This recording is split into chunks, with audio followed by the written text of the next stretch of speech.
نازنين ونازنين بچه مورد څه شولا حکم جناب دا مې یادول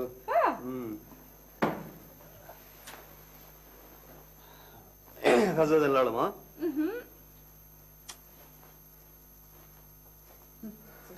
ټیک شو لړ شم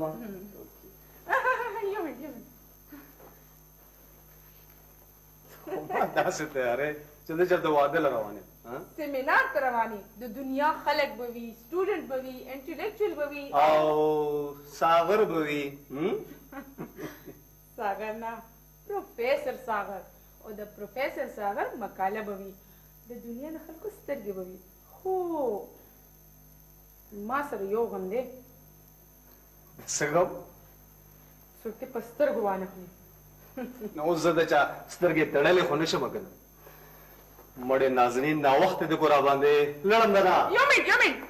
بیا څه دا بیگ دیر شو دا هډمانه هیرو الله پامان الله پامان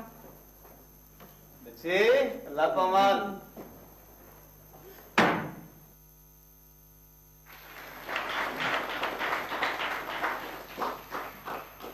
ادب د احساس ژبه ده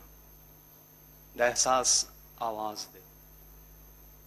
او دا आवाज هر چرته هر ځای یو شان اورېدی شي او محسوسېدی شي Excuse me, sir. ادب په ژوند کې انقلاب راوستی شي ستاسو څه خیال دی سر ما تپوس کولو yes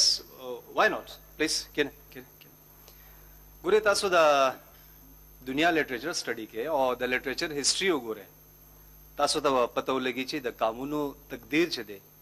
هغه د ادب په وجه بدل شوی ډیر مثالونه داسې شته دي Excuse me, sir. جی ستاسو لیکچر ډېر زبردست و او زه ترې ډېر امپرس شوم thank you ستاسو تعریف ګلګل شعر و ادب سره سره دلچسپي لرم سماعت ګټ لیکلو ګډ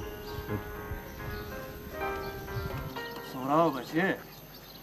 د خبرو کولو دا انداز نه دی زما زمیندارو سره دا خبره مه چېړه کاکا جي څنګه ستاسو زمیندار دي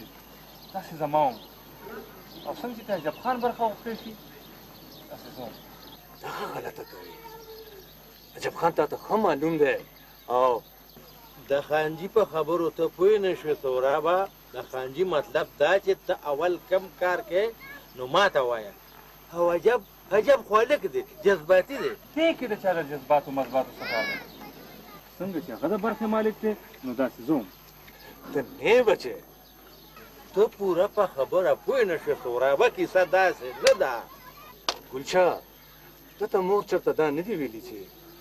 زما د رور برخه چېرته تللې ده